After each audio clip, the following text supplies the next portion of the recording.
Hello students, मेरा नाम है एस के वर्मा। आज हम करेंगे प्रश्न नंबर 11 रासायनिक अभिक्रियाएं एवं समीकरण का। देखिए प्रश्न नंबर 11 क्या बोलता है। प्रश्न नंबर 11 के अंदर दे रखा है कि वियोजन अभिक्रिया को संयोजन अभिक्रिया के विपरीत क्यों कहा जाता है। इन अभिक्रियाओं के लिए समीकरण लिखिए। हमें यह बताना है कि वियोजन अभिक्रिया और संयोजन अभिक्रिया एक दूसरे से विपरीत कैसे है। देखिए बिल्कुल आसान है, मैं करवा चुका हूं आपको। देखिए संयोजन अभिक्रिया के अंदर दो या दो से अधिक पदार्थ मिलकर एक पदार्थ बनाते हैं। ठीक है, संयोजन अभिक्रिया में दो या दो से अधिक पदार्थ मिलकर एक पदार्थ बनाते हैं, जबकि वियोजन या अपघटन अभिक्रिया में एक पदार्थ क्या करता है, दो या दो से अधिक पदार्थों में टूट जाता है, तो एक दूसरे के विपरीत होगी। संयोजन अभिक्रिया में दो या दो से ज्यादा पदार्थ मिलकर एकल पदार्थ बनाते हैं, सिंगल पदार्थ, जबकि वियोजन अभिक्रिया में एकल पदार्थ दो या दो से ज्यादा पदार्थों में टूटता है। इसलिए वियोजन अभिक्रिया को संयोजन अभिक्रिया के विपरीत कहा जाता है। एक दूसरे के उल्टे हैं दोनों। संयोजन अभिक्रिया में दो या दो से ज्यादा पदार्थ मिलकर एक पदार्थ बनाते हैं, वियोजन अभिक्रिया में एक पदार्थ दो या दो से ज्यादा पदार्थों में टूटता है। उदाहरण देखिए, हाइड्रोजन और ऑक्सीजन गैस में अभिक्रिया। देखिए हाइड्रोजन गैस है, ऑक्सीजन गैस है, आपस में मिलेगी, पानी बनेगा, तो ये संयोजन अभिक्रिया का उदाहरण हो गया। ठीक है, इस तरह ये पानी है, पानी का विद्युत अपघटन। पानी में से जब इलेक्ट्रिक करंट, बिजली गुजारोगे, पानी में से जब विद्युत गुजारोगे क्या बनेगा, हाइड्रोजन गैस और ऑक्सीजन गैस, तो ये वियोजन अभिक्रिया होगी। देखिए दोनों एक दूसरे के उल्टे हैं। इसमें H2O2 से H2O बन रहा है, इसमें H2O एंड O2 में टूट रहा है, तो इसलिए संयोजन अभिक्रिया वियोजन अभिक्रिया को संयोजन अभिक्रिया के विपरीत कहा जाता है। ये हो गया प्रश्न का उत्तर। देखिए उसके बाद आता है प्रश्न नंबर 12। कहता है उन वियोजन अभिक्रियाओं के लिए एक एक समीकरण लिखिए जिसमें ऊष्मा, प्रकाश एवं विद्युत के रूप में ऊर्जा प्रदान की जाती है। मतलब वो वियोजन अभिक्रिया लिखनी है जिसमें ऊष्मा दी जाती है, प्रकाश दिया जाता है और विद्युत दी जाती है और वियोजन अभिक्रिया होती है। बिल्कुल आसान है, मैं करवा चुका हूं। ये वाला आपका थ्योरी के अंदर आपका प्रश्न आ चुका है। ये देखिए ऊष्मीय वियोजन अभिक्रिया का उदाहरण, जब कैल्शियम कार्बोनेट मतलब चूने का पत्थर, उसको गर्म करोगे तो कैल्शियम ऑक्साइड मतलब चूना और कार्बन डाइऑक्साइड बनेगी। तो ये देखिए ऊष्मा देने से वियोजन अभिक्रिया का उदाहरण हो गया। दूसरा, प्रकाश देने से वियोजन अभिक्रिया का उदाहरण देना है।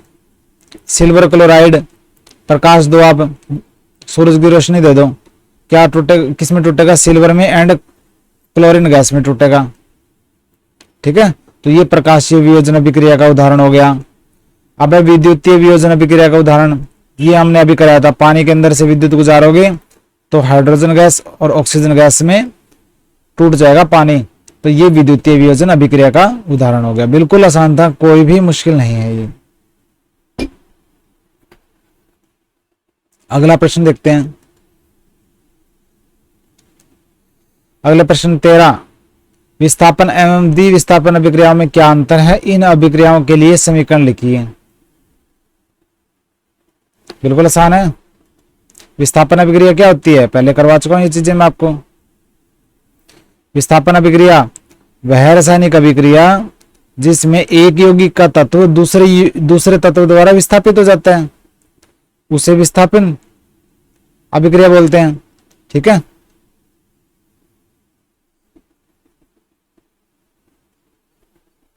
देखिए जैसे जिंक, कॉपर सल्फेट का विलयन लो एक बीकर के अंदर, उसमें जिंक डालो, जिंक ठोस होता है। ठीक है, या फिर उल्टा भी कर सकते हो, एक बीकर के अंदर ठोस जो है जिंक ले लो, उसमें कॉपर सल्फेट का विलयन डाल लो, ऐसे भी कर सकते हो। ठीक है, तो कॉपर सल्फेट का विलयन लो एक बर्तन में और उसमें जिंक डालो, तो क्या आ जाएगा, जिंक ज्यादा रिएक्टिव है कॉपर से, इसको बाहर निकाल देगा, तो जिंक सल्फेट बन जाएगा और कॉपर बन जाएगा। तो ये क्या होगी, विस्थापन अभिक्रिया होगी। जब जिंक धातु कॉपर सल्फेट के विलयन के साथ अभिक्रिया करती है तो कॉपर सल्फेट का कॉपर जिंक द्वारा विस्थापित कर दिया जाता है, इसलिए यह एक विस्थापन अभिक्रिया है। आप पढ़ेंगे हम द्विविस्थापन अभिक्रिया। द्विविस्थापन अभिक्रिया के अंदर क्या होता है, वह रासायनिक अभिक्रिया जिसमें एक यौगिक का के एक तत्व का दूसरे यौगिक के तत्व द्वारा आदान प्रदान होता है। एक यौगिक के एक तत्व का दूसरे यौगिक के तत्व से आदान प्रदान होता है, उसे द्विविस्थापन अभिक्रिया कहते हैं। ठीक है, उदाहरण silver nitrate sodium chloride, silver और सोडियम का आदान प्रदान होगा तो बन जाएगा सिल्वर क्लोराइड और सोडियम नाइट्रेट। करवा चुका हूं मैं ये पहले। जब सिल्वर नाइट्रेट सोडियम क्लोराइड के साथ अभिक्रिया करता है तो सिल्वर नाइट्रेट के सिल्वर का सोडियम क्लोराइड के सोडियम तत्व के साथ आदान प्रदान होता है, इसलिए यह एक द्विविस्थापन अभिक्रिया है। रट लेना इन चीजों को, बिल्कुल आसान है, मैं करवा चुका हूं। फिर था प्रश्न नंबर 14। देखिए क्या बोलता प्रश्न नंबर 14। कहता सिल्वर के शोधन में, मतलब एजी शोधन मैंने उसका प्योरिफिकेशन, अशुद्ध सैंपल से शुद्ध सिल्वर निकालना। सिल्वर के शोधन में सिल्वर नाइट्रेट के विलयन से सिल्वर प्राप्त करने के लिए कॉपर धातु द्वारा विस्थापन किया जाता है। देखिए सिल्वर नाइट्रेट का विलयन है, ठीक है, सिल्वर नाइट्रेट का विलयन है, उसमें से सिल्वर प्राप्त करने के लिए कॉपर, देखिए बिल्कुल आसान है। दोबारा लिख देता हूं यहां पे।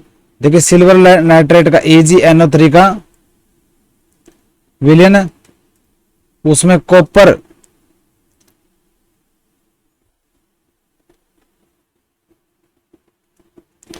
धातु द्वारा विस्थापन किया जाता है। देखिए कॉपर जो है उसको सिल्वर को बाहर निकालेगी, कॉपर सिल्वर से ज्यादा रिएक्टिव होती है, तो क्या बनेगा CuNO3 ट्वाइस और Ag बाहर निकल गया, सिल्वर बाहर निकल गया। ठीक है, तो ये सिल्वर बाहर निकल गया, तो ये विस्थापन अभिक्रिया का उदाहरण हो गया वैसे ही। ठीक है, तो इसका समीकरण लिखना था हमें, सिर्फ समीकरण लिख दिया। इसको बैलेंस कर देना, बैलेंस करने का मैंने तरीका आपको बता रखा है, खुद बैलेंस करना है। ये टू यहाँ पे आ जाएगा, ये दे रखा था ना। देखिए पूछा क्या था, ये पूछा था कि सिल्वर के शोधन में, इसको भूल जाओ, सिल्वर नाइट्रेट के विलयन मतलब AgNO3, कॉपर धातु द्वारा विस्थापन मतलब AgNO3 जमा में कॉपर, क्या बनेगा फिर CuNO3 ट्वाइस मतलब कॉपर नाइट्रेट जमा में सिल्वर बनेगा। इसके लिए अभिक्रिया लिखनी थी, समीकरण लिख दिया मैंने हमने। ठीक है, अभिक्रिया लगा लो या समीकरण लगा लो। ठीक है, फिर आता है 15वां, अवक्षेपण अभिक्रिया से क्या समझते हैं, उदाहरण देकर समझाइए। अवक्षेपण अभिक्रिया क्या होती है? देखिए अवक्षेपण वह रासायनिक अभिक्रिया जिसमें मैंने बताया था ना, ये तलछट या अवक्षेप बोल देते हैं इसको, जैसे बताया था ना डलिया सी बन जाती है, नीचे जमा हो जाती है, उसको बोलते हैं प्रेसिपिटेट।